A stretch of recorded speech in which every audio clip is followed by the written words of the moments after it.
That'll fuck you up. I've had to cancel about 6 things. That's no.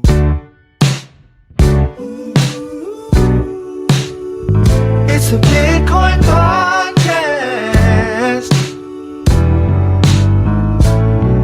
The only one that's making your money is you. Listen to the Bitcoin podcast. So hold on and listen to the Bitcoin podcast. Hello. Hey guys, how's it going? What's up? On for now. So shout out to OnlyFans for the best marketing strategy in 2021 so far. I just want to get that over with at the top of the show. Corey, you called it out, and I was like, damn, that is clever marketing. That is good. Yeah, it's just like, hey guys, we're not going to do that thing we've been doing since the dawn of time that made us big. What? That's crazy. Talk about it. Oh we're just kidding. We're going to do that. Yeah. It even made it to CNN. That's how you know. That's how you know it's good marketing, because CNN usually doesn't pick up on things until 2 weeks after they happen, unless it's like pro their agenda. Anyways, welcome to the Bitcoin podcast. I'm the host that talks first, the Fergalati. I am the second host, Dr. Corey Petty. And I'm the third host, Jessie Broke. Welcome to the show. Yeah, man. Welcome to the gun show. It's fucking jacked. Super jacked. My man's rocking 22s. This year has ruined my body. But your mind and heart and soul are enriched. Sure. That's a great way to... Nope. So you guys haven't known Dr. Petty as long as I have, and I can tell that fatherhood is bro, you're evolving into you're reaching your... I'm a curmudgeon. Your Pokemon. I'm quickly becoming a curmudgeon. Do you look at tube socks differently now? Like, I'm wearing tube socks right now. How about that? Highly functional socks and sandals. All about it. Yeah, it's nice. Do you rocking it, bro? Do you drink coffee and stare at your yard? No, I don't. My yard is fucked right now. Like, it needs a lot of love. I got to the point where I'm not even doing it anymore. I'm just gonna go hire people to do it for me because I'm just not doing it. Just do what you gotta do, bro. I used to love it. I used to love being outside and taking care of my yard. Do you get excited about trips to Home Depot? I enjoy going to Home Depot. I went to TJ Maxx yesterday for no good reason. Got some shorts. Got some shorts. Got some like pig ears for my dog. Good quality trip to TJ Maxx. Yeah. I don't have a kid. My girlfriend does. And now I understand all the sighs and groans my parents made, because it's like, we gotta go to the store. But then you start rattling off your takeoff list, like you're a helicopter pilot. Like, okay, that means baby needs shirt, baby needs shoes, baby needs shorts, baby needs to pay the fuck attention, baby needs, like, it's just like, okay, are all the checks crossed? Okay, we can go. Okay, baby threw up on themselves. Okay, let's start back square one. let's start right back where we were. Go to the store for 1 carton of eggs, and then come back. It's not. Look at Jesse's face. Jesse's like, I don't want no part of that. Nope. I don't want no part. I have kids. Yeah. Yeah. So what's up? How's your week? No interview today. Just Roundtable. We're just rapping today. If you want to start with something, I had a beastly hashing it out episode with Austin Griffith yesterday. I heard. Talk to it. I mean, Austin Griffith is, I don't know, he's just a prolific developer in the Ethereum community. He's been building stuff, a bunch of different things for a long time. But not only is he doing that, he's doing a lot of like quality education for teaching people a good path to get introduced to building on Ethereum or any EVM compatible blockchain for like realistically. So like, do you want to get into smart contract development specifically around Solidity? then listen to that episode. It is now my go-to episode for like someone who says they want to be a blockchain developer. They need to listen to that episode because it's going to give them like the places to go to start self-teaching themselves. And then when they run into hurdles, which they inevitably will, where to go to ask people and learn more and get to like this threshold of if they can put themselves through the ringer. We talk about this, right? You can't just like read articles and then become a developer. You need to like try things, fail, try again, do it, get high on your confidence, and then have someone dash that confidence immediately, and then learn from that, and then do that over and over again until you like get to this threshold of experience. And he's provided that for people in a really fun, gameable way, which if you get to that point, if you finish these things, I can guarantee you a job, period.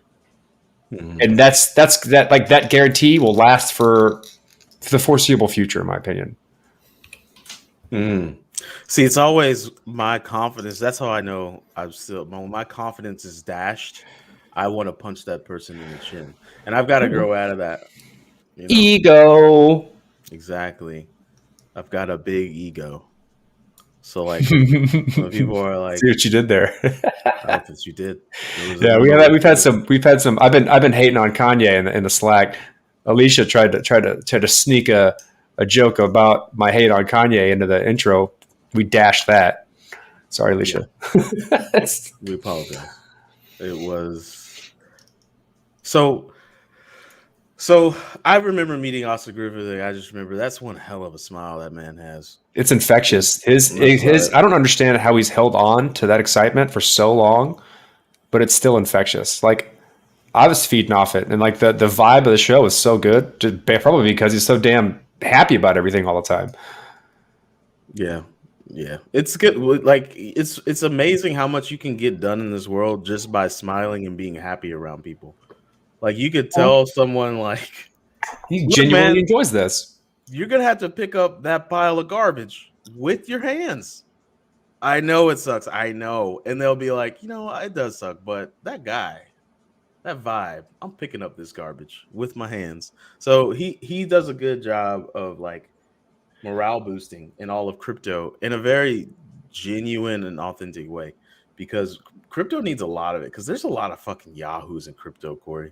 Jesus, I don't know how you talk about that. We talk about that. I mean, that's why I am like becoming a curmudgeon, because I'm unable to maintain that like excitement for so long. I get excited in spurts now. It's not like this, like I wake up and I'm like, I love life. Like it's just like sludge. And then it's like, oh, that's cool. I'm excited about that for a couple hours. And then it's back to sludge. Like it's. What about you, Jesse? I think I'm getting sludgy. Do you get overly excited about the crypto community? Depends on which one, right? Not Bitcoin. I think newer communities where they have something that's new and everybody gets excited about it, and there's hope to build something new that isn't just taking money from people for nothing. Do you think that's like inevitability? Like these younger communities who are getting started with a hope are just naive, and they'll like if they're like quote unquote successful, they'll just eventually get to that sludge. Yeah, I don't know. I mean, I think me personally, I'm sludgy because my day to day is dealing with people who have broken something, and they rely on me to fix it or keep them from breaking it again.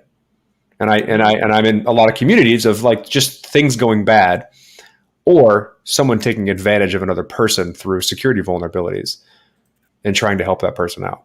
And it gets old. And then the rest of it's just like dealing with scams and shit. So like that gets old pretty quick. Whereas like I can see Austin maintaining that exuberance and like excitement and like love for the game, because he's dealing with the on-ramp. He's dealing with like newcomers coming into the industry who are like, I want to be a crypto dev. And then then they start to play with things because he's built tooling for people to like go from zero to useful really quickly and like in a gamified way. and he gets to witness that like snap, like eye-opening, like, oh, this is why it's so cool, or like, look what I did. You know, I mean, he gets to experience that all the time. So like the environment you put yourself in and has an impact on your like well-being. And I personally experienced that, and I get to watch like it's nice to see people who aren't walking through sludge every day in this ecosystem that benefit. You're the like, I feel like your position is not the IT guy of crypto, but it feels that way. Like, and IT guys have a renowned brand, I guess we'll call it, of being assholes. But it's just Curmudgeons? Yes, Curmudgeons. I'm using that. I'm gonna keep using that word. It's a good word. I'm gonna look it up just so I can give you the definition for those who've never heard the word curmudgeon. So, for example, sometimes in my role, I've spell had it wrong to be every an time. IT guy. I've had to be, and like I think it was like 2 months ago, one of my associates called me and they're like, "Hey, the Wi-Fi is down," and I put my phone on mute and almost yelled at my wall, and then I unmuted and I said, "Did you power cycle it?" And they said, "What's power cycling?" And I put my phone on mute again and I sighed.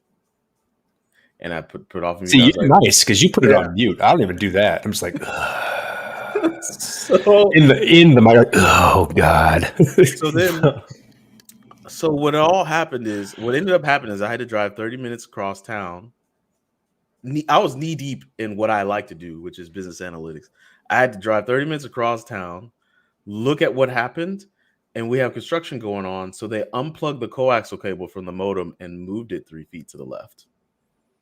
And I was like, okay, no big deal. I plug the coax back in, Wi-Fi comes on. Everybody's like, oh my God, you're a genius miracle worker of internet magic. And I was the cable that was plugged into was in the way, so I took it out. It's not in the way anymore. Yeah, I was like, it's okay. It's taken care of. It's taken care of. And that's the kind of stuff that IT people are like, okay, this is frustrating. And everybody was to take the 5 minutes of time to breathe it through and troubleshoot it. But yes, you know, I'm bringing it up. So talking about like the general state of crypto, you know, if you're a newcomer to crypto, I don't know, Jesse, do you deal with a lot of newcomers to crypto? I haven't in quite some time. We get some of the slack, but they're not too. I mean, if they're making it to the slack, they're not too newcomery. What's a newcomer? There you go. There's a question. What's a newcomer? Well, I guess we can segment newcomers into like newcomers into investing in crypto, newcomers into developing with crypto, newcomers into researching crypto. I don't like to throw that word research around willy-nilly these days. Just because somebody's like, did you do your research? And it was like, no, I don't have a fucking lab. I read some articles on the internet and I hope they're not shitty. I followed the links and it didn't take me to the sex shop. So I figure the article's okay. You know. But I don't know, Jesse, what do you consider a newcomer? Somebody who doesn't know anything about the space, right?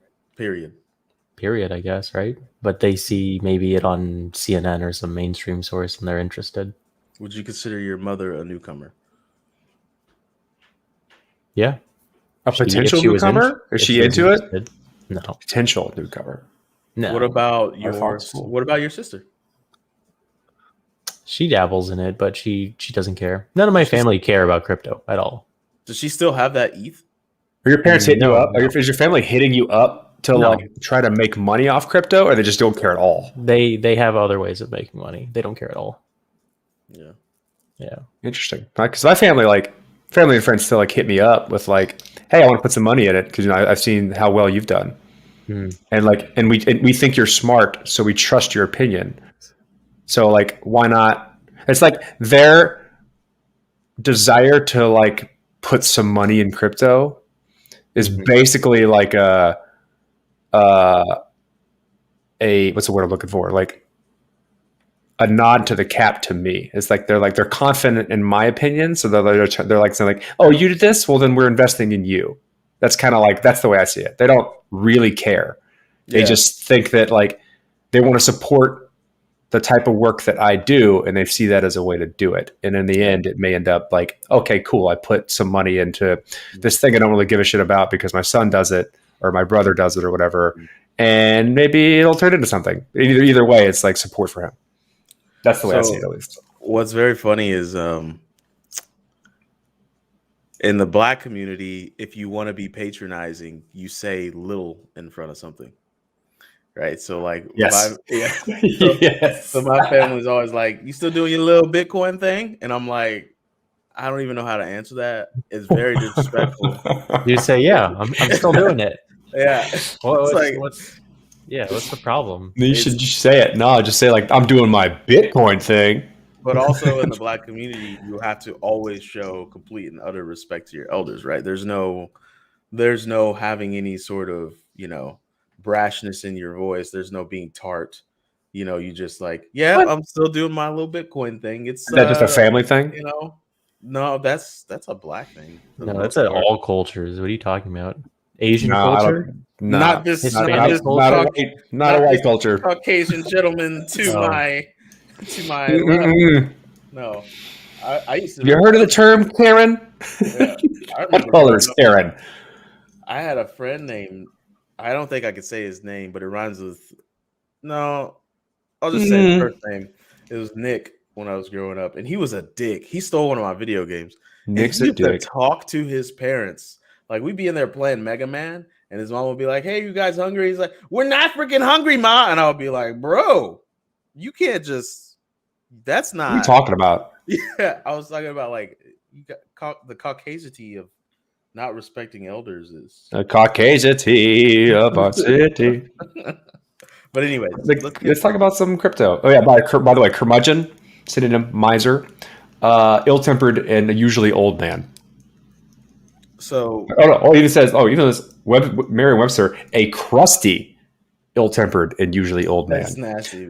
Why is crusty a part of? What does crusty mean in this context? I can't use it. My computer, my Linux system over here crashed. So it means you don't wash your ass. I wash my ass. Let's see. What does crusty mean? So let's talk about some Twitter drama this week. So having or being a crust, giving an effect of surly incivility in address or disposition. Interesting. So we're gonna see more of this, obviously, because humans do what humans do. But Well Panda, he said he put Bitcoin class of 2013 in his profile. Says that dude's been around for a while. Slay your heroes, do your own research, and don't blame others for your mistakes. Slay your heroes. It's interesting, right? So he's, it's an interesting thing to put in there. But he says, I'm retiring my Twitter account. I've been in this space for 8 years.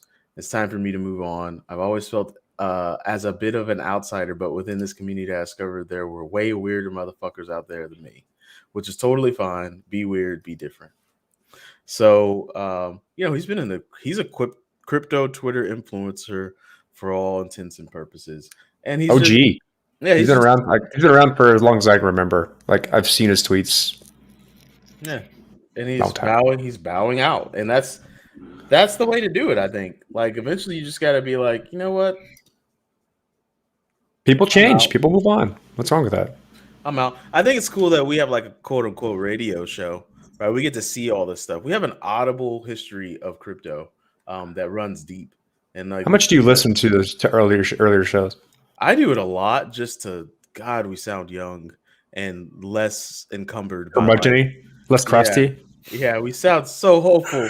Jeez, it's crazy how life does that to you. Like, dude, you want to see me like excited? Got to reiterate. Go listen to the Hashing It Out episode with Austin. Like that's like me getting excited about things. Yeah. And then like the feedback I've gotten from it just within a day, it's already been outstanding. So. I do heavily recommend going and listen to Hashing It Out, which should be on the Bitcoin Podcast Network. But I'm not going to talk about that anymore with you, Corey. I'm done with it. That ship is sailed. If I find that, we can post it if we want. What if you did that, Corey? What if you did something like trained newcomers in the crypto space?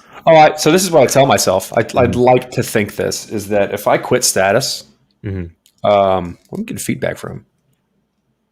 Well, Jesse's camera is a little bit lagged. He's using a camera setup. If I quit status, I'd like to tell myself I'd be like Austin, but I'm not sure I'd be as good as Austin. I don't think I could do it. Like that's the story I tell myself is I would like to do what Austin does and be as good at it as he does. Now I'd probably have I would focus on a different cohort of people than he is. I wouldn't want to be the on-ramp introduction. I would probably, at least to like new developers, I'd focus more on security.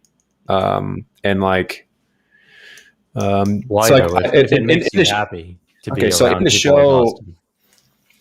well, it's more about how he's doing it and what he's doing, and just kind of he has full license for everything that he does. And I find myself in a position where I don't. Like most of my day are things that I don't want to be doing, just based on the work that needs to get done that I think is more important. Right? You need to teach the advanced course of Austin. Well, like this is I'm actually getting to that. And part of that conversation I had with Austin was like we had these like levels of education, if you will, like level 1, and his level 2 was like how to become an auditor, right?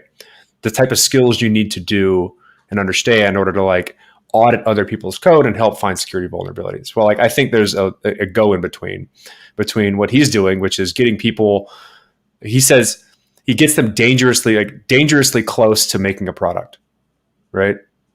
So he goes from 0 to you're dangerously close to actually having a product done and built. I think the people in between that, which is where I think I would thrive, is helping projects do everything they can do in order to build the confidence around the product they'd like to release, as opposed to just YOLOing and releasing. And basically what it means is like preparing people to understand what it means to get an audit, or like how to ask for an audit, or in some cases evaluate whether or not you need an audit. And so that step in between does a lot to drastically increase the security of the ecosystem by allowing people to kind of like having developers do self-assessments and secure development, but also teaches like helps the auditing community so that they're not constantly spending their valuable time fixing low-hanging fruit or like making documentation for a project, or that should already be done. And it also facilitates that like funnel, that on-ramp of people who might end up liking becoming an auditor. It's like going from like, I'm a developer to starting to fix security issues. You're like, oh, this is kind of neat. I like this. Like, but there's no bridge between I'm a developer to I'm an auditor right now. And that's like very well done. And I think that's where that'd be a fun space to live in. But like, once again, I'm becoming a curmudgeon and I don't really like people anymore. So I'm not sure how well that'd work out. That's something though that I think that's like life's greatest challenge as you level up in life. Like I've noticed like over in my 20s, I spent a long time learning how to interact with people, right? Learning skills, getting educated. In my 30s, I hardened some of my actions that I want to do towards my own goals.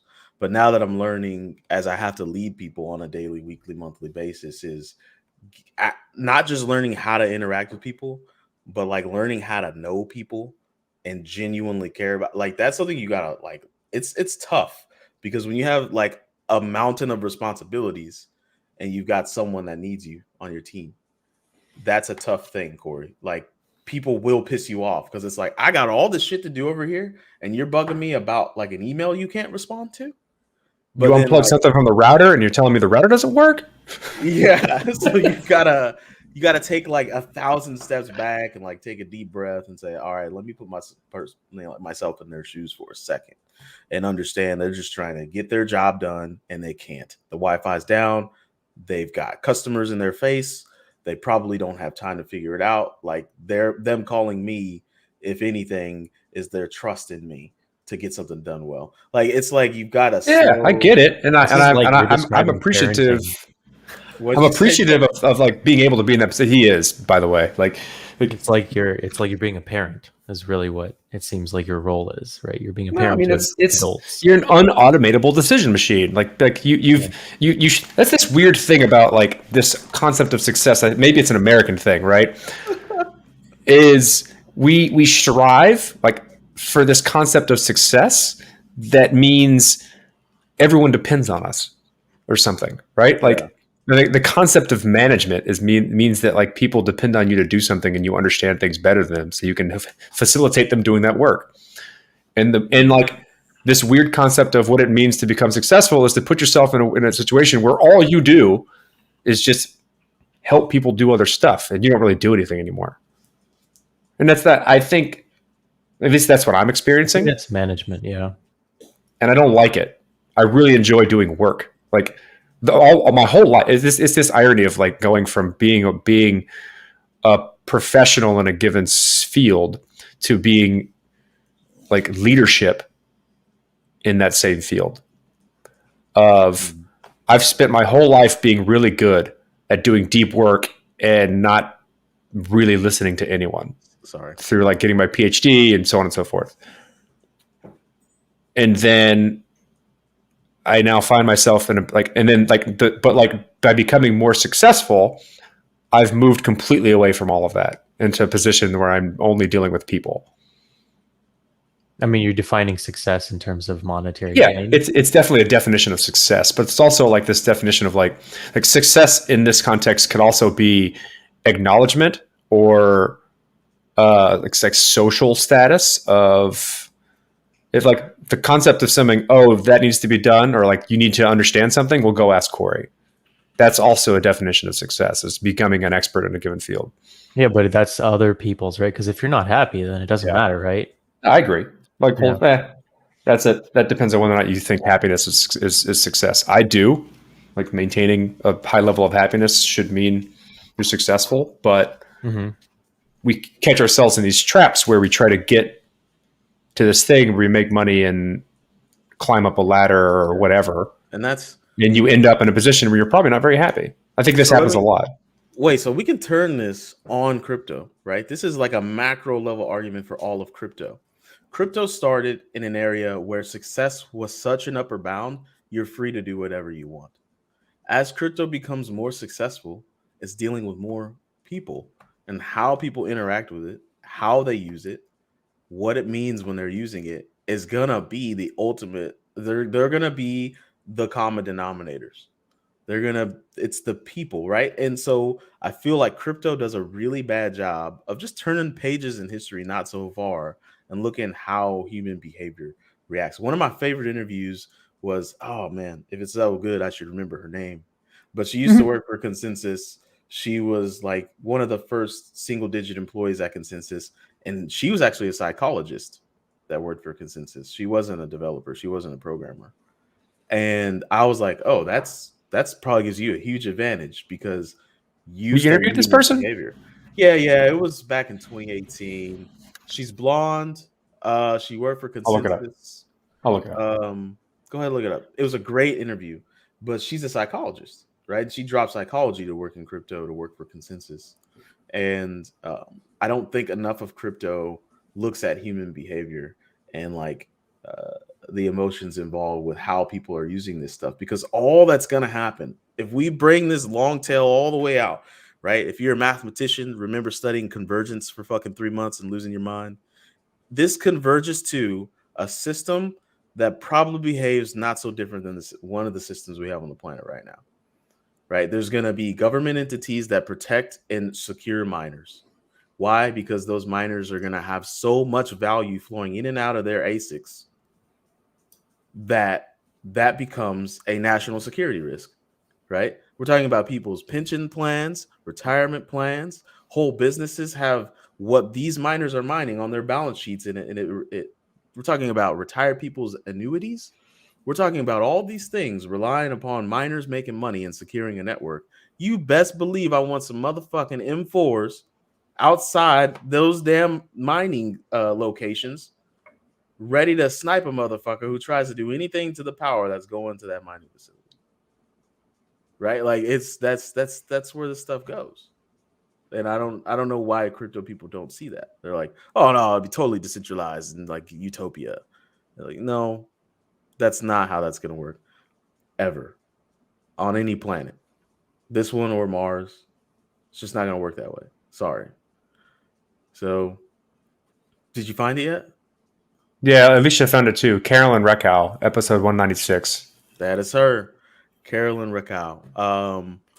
It was a great interview. You should go listen to episode 196 if you got the time. 3 years ago, April 12th, 2018. I knew it was 2018. I'm good with years. Not It's months. good. I could never have told you any of that. Is nice hash trustable? Shiraxon. Nice Doge glasses. Let's take a look. What the hell is nice hash? It's a miner for your GPU. It just automatically runs whatever is the most profitable algorithm. Nice hash allows you to earn Bitcoin while you provide idle. It depends, Shiraxon. It depends on what you have equipment-wise. Alicia, how do you feel about it? Sorry. Like, you know what it is. Why do you say it depends? Like, why is this trustability depending? Like, No, I'm answering the second question. Is it profitable? Depends. oh, right? okay. Yeah. Trustable? Yeah.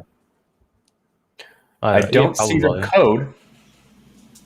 Oh, got GitHub So here. I can answer this question for you, Sharon. I don't know how to say your name. I've used Nice Hash a few years ago. Your profile picture is, and I will say this with emphasis, cute. Look, is it trustable? It depends on how you define trust. If trust is, hey, I'm giving them these resources and crypto is coming back into a wallet I specified, then that's all the trust that you need. When that stops happening, stop giving them the resources. That's it. That's all the trust that you need is transactional, right? Is it profitable? Again, what Jessie said, that depends on a lot. How much are you spending giving them the resources? Giving them the resources. That's what you need to do, right? All your costs, you need to bucket them. Am I just considering a return on the electricity I provide? Or am I considering a return on the time I'm putting into this as well? If you do that, you need to factor some more costs in there, like how much salad you eating on a daily basis, bro. I mean, at least the code source, source code is open source. I'm looking at the Nice Hash miner. Mm-hmm. It's strangely enough only like low stars. It's gotten some. I'm looking at the commits, like basically a commit in source code on GitHub is like how often someone changes the code. Mm-hmm. August 25th, August 19th, April 30th, April 15th, and it gets code pushed to it. It's changing. I don't know how much of this is. I haven't looked at it. It'd be interesting to run the software, like build from source code, run the software, and then monitor it via something like Wireshark to see what it's calling out to. Because yeah, you can see the code, but that doesn't mean anyone's reviewed it to see it's not basically the question by trustable. It's one of those situations where I mine something with Nice Hash, and instead of the profits going to me, it took some of those profits or all of them and sent them to some address that I did not specify. Mm-hmm. Or it's stealing data from me to collect from somebody, or it's it's some type, it has malware inside of it that searched my computer for wallet.dat files, which aren't there anymore. But you know what I mean? How do I know that I can run the software and it's not going to steal my crypto? And when you put software on a computer, you should definitely be weary of that, specifically if it's for crypto people. I can see the source code, but what I would want to do to gain some higher confidence on whether or not it's trustable is to run it in a safe environment that doesn't have much crypto on it, and then do something like Wireshark, which checks, it monitors network traffic, and look to see what endpoints it's calling out to, or what it's doing on the network, and if any of that stuff is unexpected, right? Nice. There's a bunch of other things you could probably do, but it doesn't have as much following on the source code that I'd expect for something that's the greatest mining software. But I don't know anything about it, so that's about it. So To answer this is kind of fun actually. I like answering questions from the audience, and maybe that goes to like the theme of the episode is like maybe we should position, since we have been in crypto since 2013, maybe just position ourselves to answer questions as best as we can, right? So is it trustable?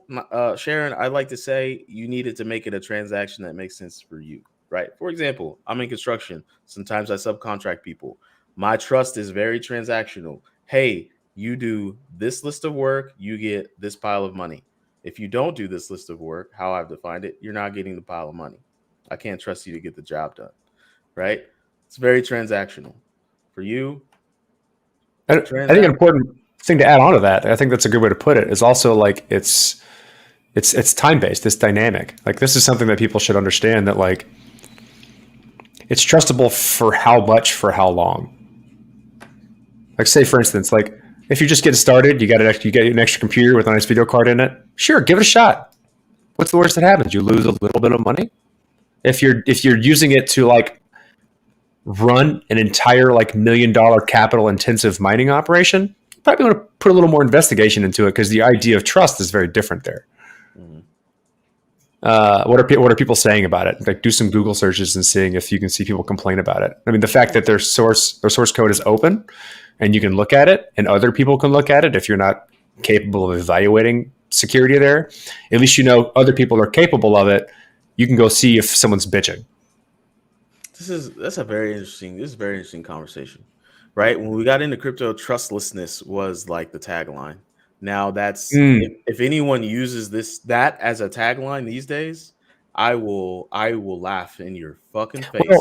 But well, it depends. Okay. Right? Yeah, we can get into that. So like I'm doing a panel for the National Cyber Summit in Huntsville this year about blockchain security and like cybersecurity, right? Yeah. So I'm the moderator for the panel for this conference. So if you're into cybersecurity, go there. I'll be there. You'll see my panel. But part of what I plan on doing is just like demystifying or like dispelling this myth that blockchain is inherently secure. And that runs in with this like trustlessness part too, right? Mm-hmm. The concept of trustlessness that you hear about in blockchain is very narrowly defined and are like narrowly applicable. So like you can trust that the transaction that you send on an open and permissionless blockchain isn't going to be censored or rolled back by someone because they feel like doing it. Mm-hmm. That's basically it. So that's like the gist of it. So the rest of it is like to talk to when it comes to trustlessness. That tagline slowly shifted from, okay, this is trustless, to we're disrupting trust, which is okay, it's cool because trust gets disrupted throughout time. It's big facts on a small level and on a big level. Big facts. So yeah, I know. I like trying to talk like super sophisticated, and I'm like big facts. Hashtag big facts. So my only argument now is that we haven't evolved from disrupting trust, right? Everybody's cool with disrupting things, but nobody gives a shit about the other end of cleaning up the mess, except a small percentage of people, and those people stay in the game.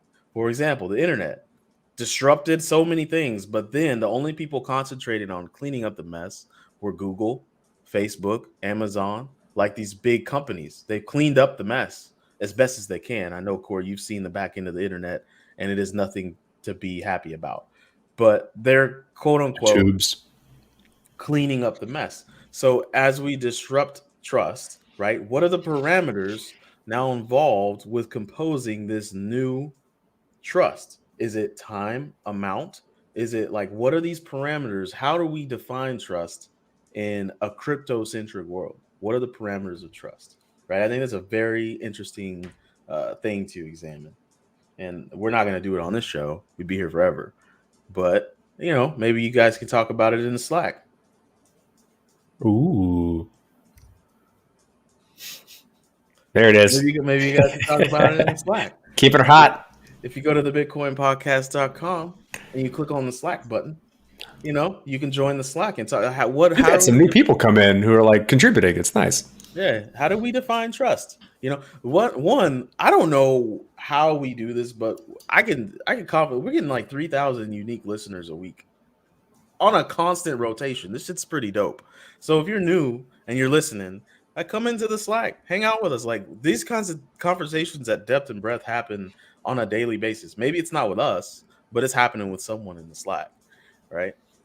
You can also for some exclusive content. You can join the Patreon and get into the secret patrons channel where more conversation happens. And alpha leaks. You might just get a job.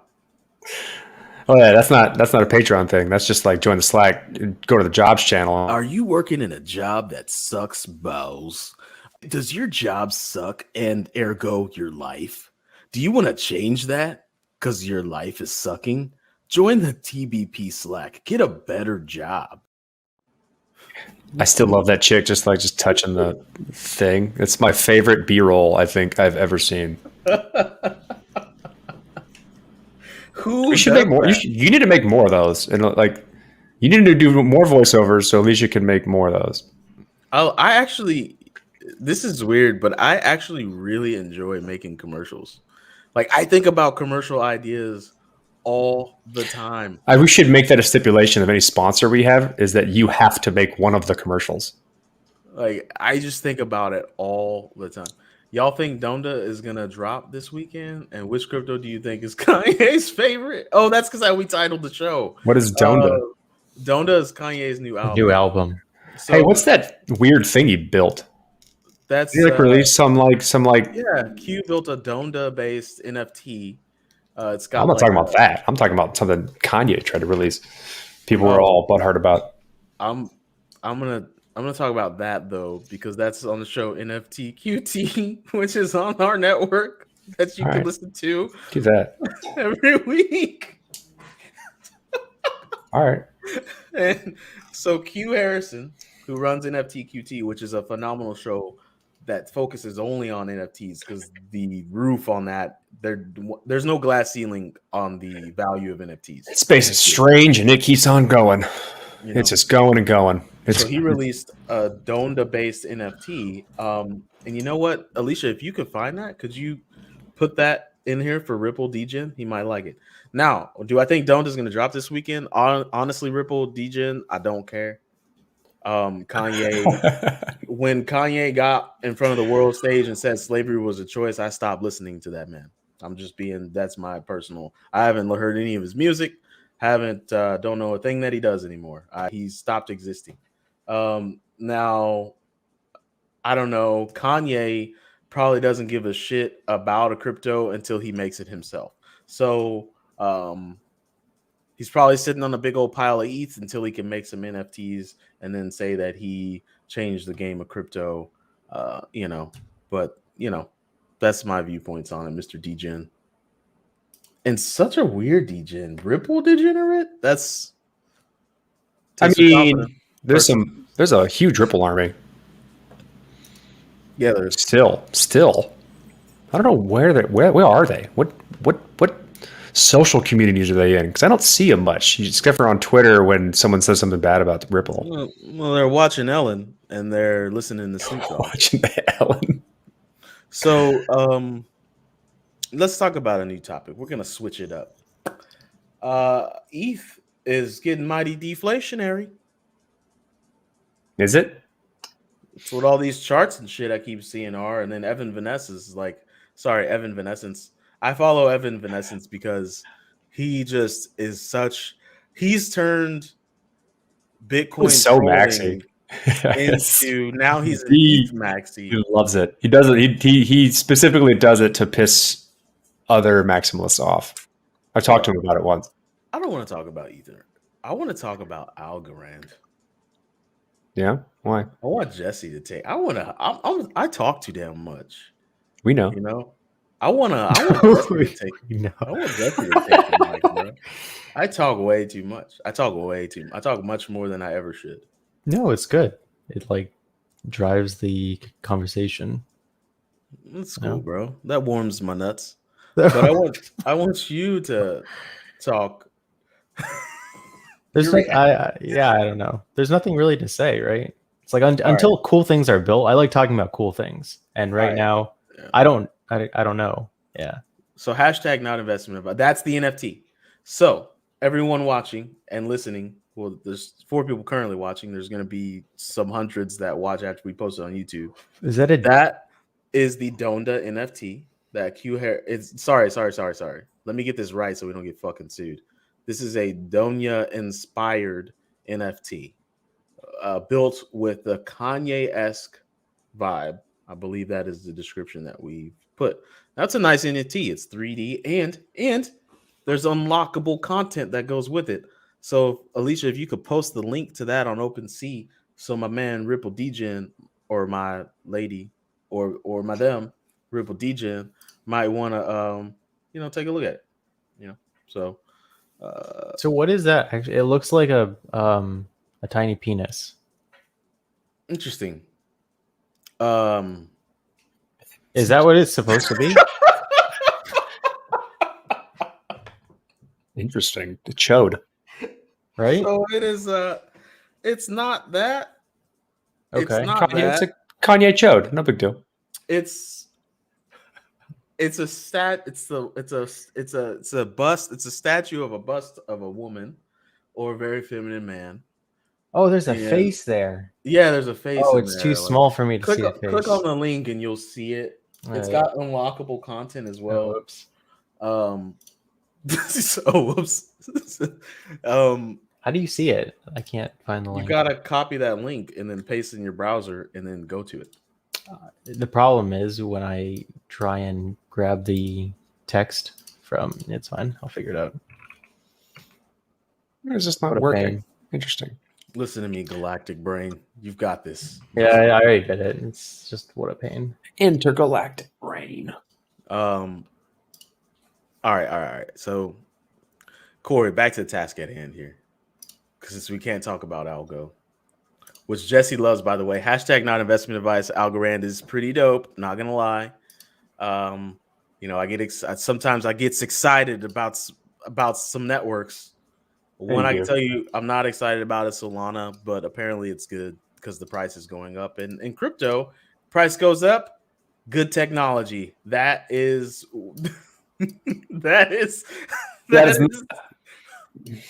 not a thing that we can say. That's a ever. law in crypto, right? Is it not? No, it is Shiba not. Inu? That's right, baby.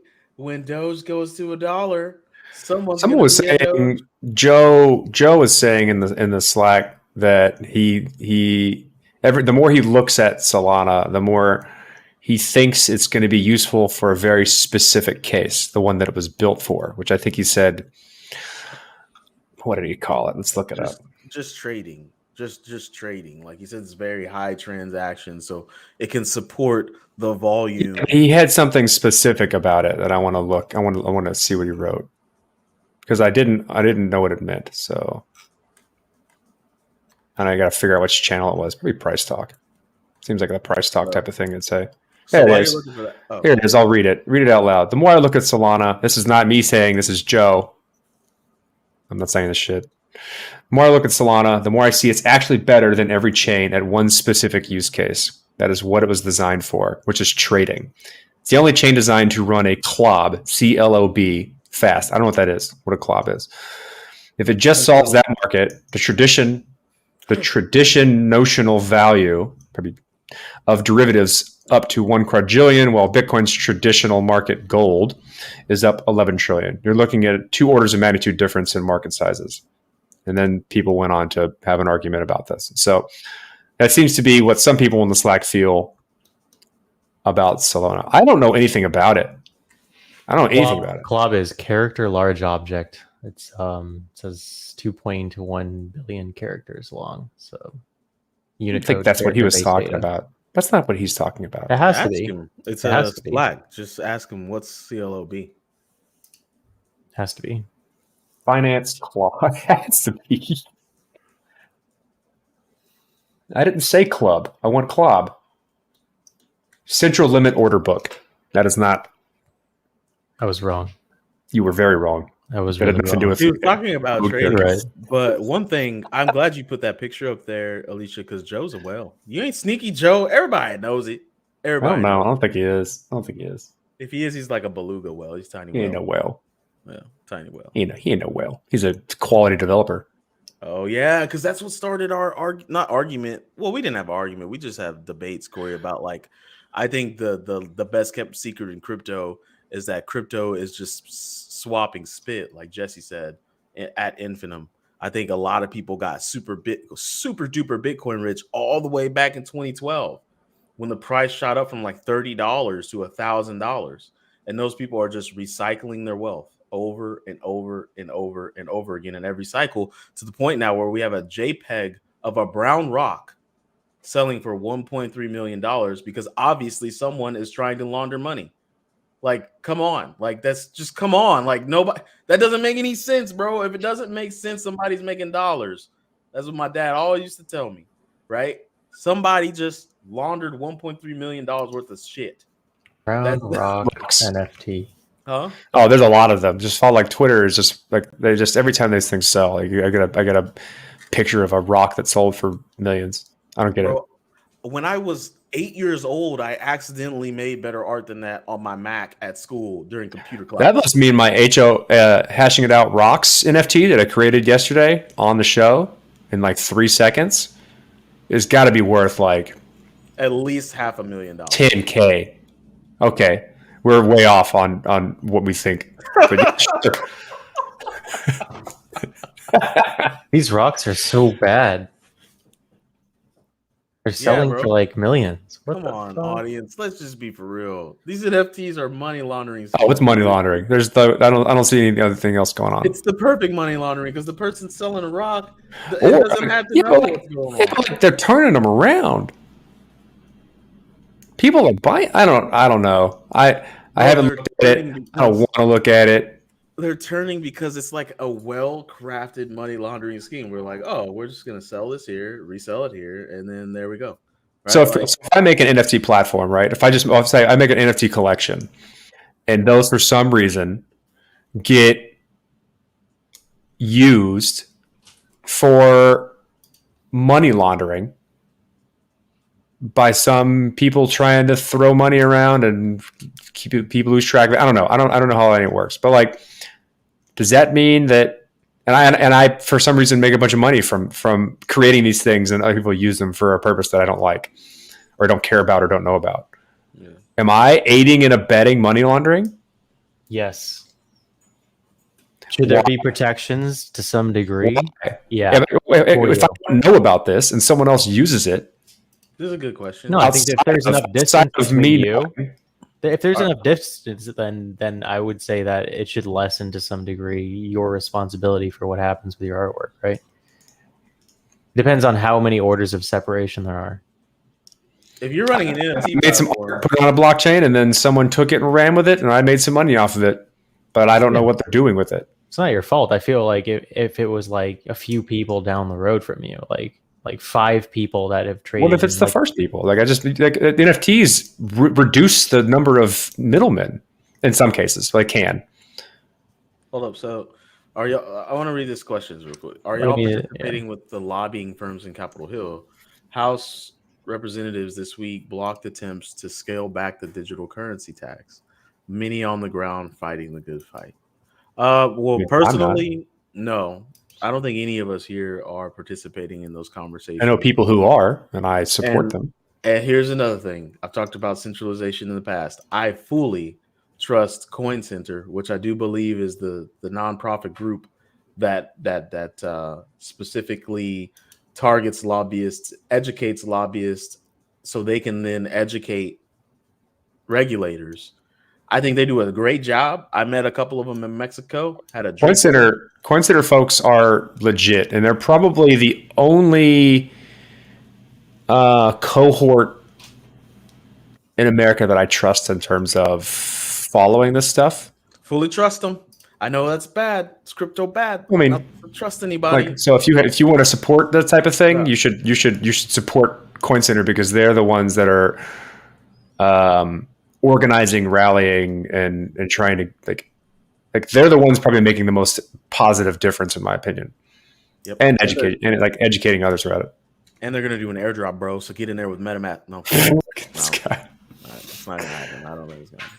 So to go back to what Corey was saying, like, no, I don't think if you just make an NFT platform where people post art and make money off art, then that's like going to the art auction and saying the dude up there that's being like, hey, here's this blah blah blah blah blah $2 million person in the back for this bootleg Mona Lisa picture, right? That's like saying that dude's aiding and abetting when you can never prove that ever, right? So I mean, the thing is, like, if I make a JPEG right now, and then somebody that can be investigated to find that I do know them in some way, shape, or form, and they bought the thing for $5 million or something large, right?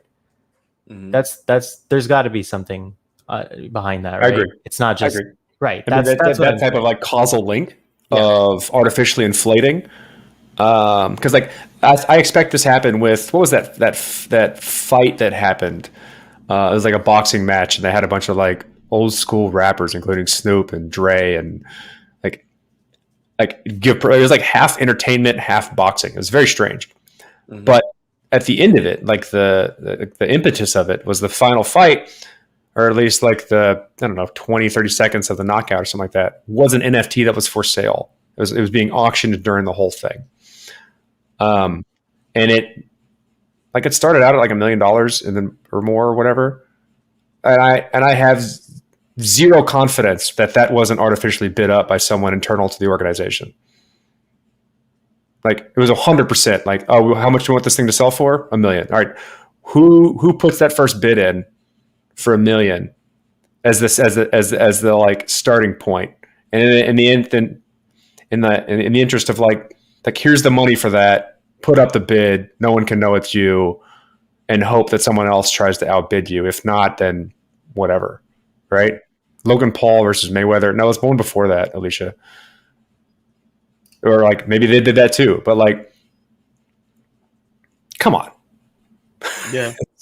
no one bought that. So obviously we're just speculating, right? There's no earthly way we have the tools or team to research if money laundering is going on.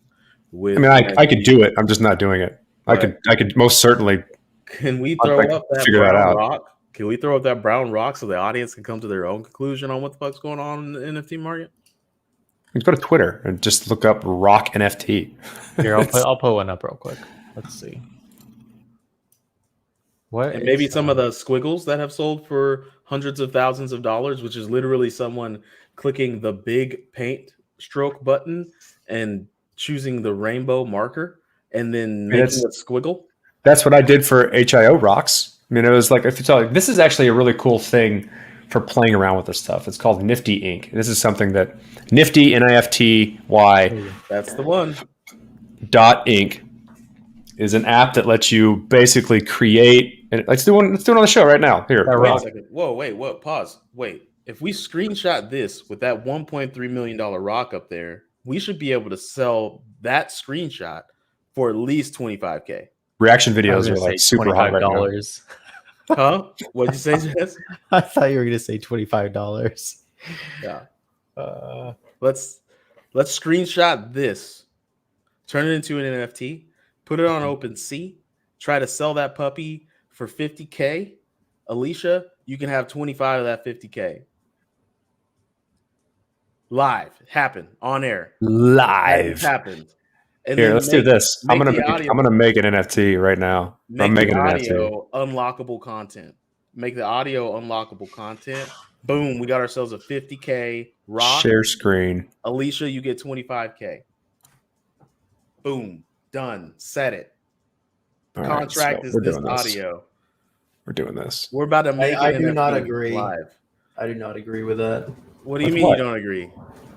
I don't agree if putting up an NFT of us. Alicia gets the 50% of the NFT. What are you talking about? What's going on? Why not, Jesse? What's the problem here? What am I making here? Make Jesse doesn't agree and put it in rainbow paint and make a thick paintbrush. Thick paintbrush. All right, so we got some here. What is this? Look at us go. All right, there we go. So thick. That's pretty thick. All right, so Jessie doesn't agree. Put That's Jesse, too many. That's too many words, dude. Like For real. smaller. Put Jesse says no. Just put. Yeah, that works. Jesse Jesse says no. says no. I don't like that. I hope that's not how you make your J's. Because what are you trying? Yeah, to that's how you do? make J's. Are you trying to do a fucking proof? Are you trying to do? Oh, a it's proof? from What math. That's how I write J's in math. kind of symbol is this? And I wrote a lot of J's in math. Dude, are you sure? I'm sure. Jesse, Make it by a the little way, smaller. this is Artemir. What color do you want it to be? This is not Artemir. This is not generative. No, like part of the Artemir idea was if we could authenticate Jesse's the art orange. in a platform. Jesse's orange. then Here, I'll even do like a real J for you. Whoa. Don't say it so sensual, bro. Jesse says no. Yeah. I'm gonna do a real J for you. A real J. I'm gonna say that to my girl tonight. I'm gonna give you this. Jesse real says J, no. baby. There you go. That's an NFT. You want a background? Whoa! Uh-oh. It can't be red. Undo. It can't be that. Yeah. You want like a different color background? Part of Artemir's idea was if we could authenticate the initial of the art, Nice. then we could really prove pops. that it was an Yeah. original. Jesse says no. And I'm going to do a little frowny face.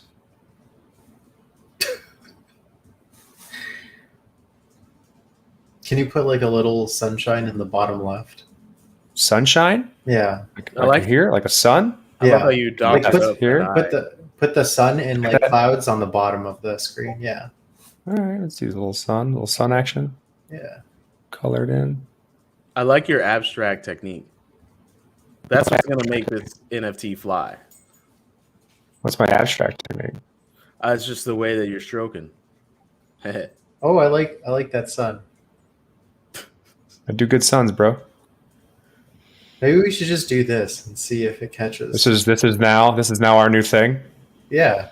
No, Watch. I have a Wacom tablet. I can actually start drawing. Not What if now. we make but an like, NFT every episode that's like something like custom like this, you know?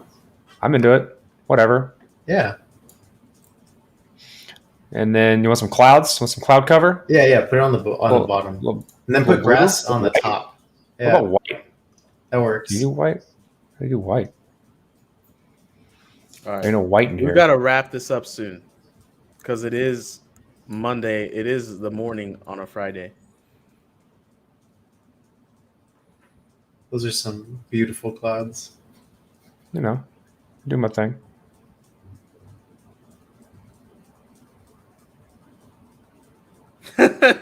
Jessica Biel will not name her child Batmo.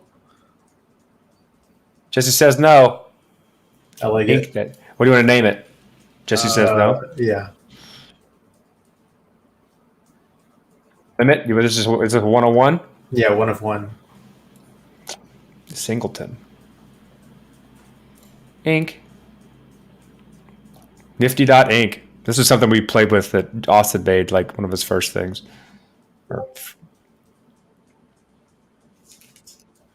If Jessica Gotta Biel remind- named, guys, what would be Jessica Biel's child if she named it Batmo? Who's Jessica Biel? Biel. What? Oh, Jessica Biel. Oh. Yeah. What What to say? if the child's name was Batmo? Flat out. There you go. Yeah, we can put it on their mainnet for $160 right now. Damn. It's because gas is at 100 right now. This is currently on the XDAI network, owned by me. Figure out a way to get it to people.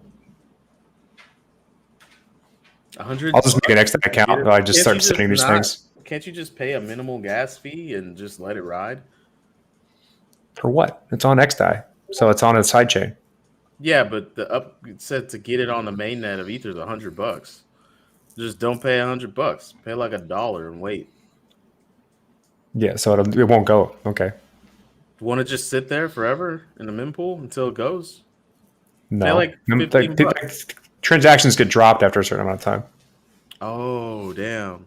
I didn't know that. Otherwise you just spam the mempool with like transactions that will never get through because miners will never take them, and then you'll feel end up DDoSing all the nodes.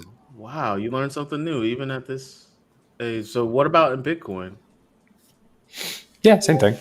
wow. Like, Well, today I learned about. I don't know what each client's like standard waiting period is for transactions before they drop them, but it's up to the node to do that. It's like that's an independent thing. How do we get this? Excuse me. How do we get this on OpenSea? It's literally what the send the upgrade is. It opens it sends it and lists it on OpenSea. I'll figure out how to get it somewhere, and we'll talk about. We'll just probably do this every time. Each one of us can make an NFT, and then we'll figure out how to like put them somewhere so people can buy them if they want them. This is dope. We should do this every single show. Just have, and then we can make it a collection, right? Why not? This is fun. I probably should have put like the episode number on it. Look at us doing crypto. Look at us. That might have been I'm so proud of us. Hey, guys and gals and theys, we're gonna wrap this shit. So become a patron. Go to the patreon.com, not the patreon.com. Go to patreon.com / the Bitcoin podcast. You'll see us. You can become a patron. There's perks to it. We've got like, I don't know, 12 patrons. They all seem to love it. That's all I got. Join the Slack. Go to the Bitcoin podcast.com. Odds. Pods. Go to the bitcoinpodcast.com. Was that is my son awake turn? No, I was looking for my laptop. It's shit, upstairs. Apple, if you listen to us on a podcasting app and you can rate podcasts on that app, give us a rating. We love 5 out of 5. We would tell you if you don't give us 5s, you can go fuck yourself. We've matured, right? Give us the star rating you feel we deserve, and hopefully it's reflective of my man's gorgeous locks down there. Jesus Christ, Jesse, what are you using? Maybelline? Of course, yeah, dude, bro, that is some country ruling hair you've got there. Like, telling you, bro, you grow a beard, you go to South America, you're running Nicaragua. Whoa. I think that was racist. Let's move on just a little bit. Shout out. I mean, it's been a while since you alienated people. It's about time we start getting back to that. Shout out to old wide face and long neck. So this is so funny. I was shopping in CVS with my girlfriend the other day, and she's no, it was Kohl's, and she's now a spokesperson for like Adidas or something. And so I looked over and I saw her face, and I was like, "Oh, it's old wide face." And my girlfriend was like, "What? Who are you? What are you talking about?" And I was like, "Zoe Saldana." And then she started laughing. Anyways, if you go to Kohl's, you can see old wide face. Issa Rae, doing your thing, girl. Everybody knows it. Look at that eyebrow. It's fierce. Shout out to I know this guy. This is Long Dong Johnson. What? Yeah, he said Don. Oh, okay. We're doing the thing here. Okay, bro. If you watch Watchmen with your lady, in the last 2 episodes of that season, this dude plays Dr. Manhattan, and there's a lot of nakedry when it comes to Dr. Manhattan. And let me tell you something, Jesus Christ, you just gotta stop and be like, go ahead, take it in. That's a fucking dong right there. Like it's unavoidable. Like it gets awkward in the room. You just gotta be like, okay, how long are they gonna have this dude's dong just right there on the TV?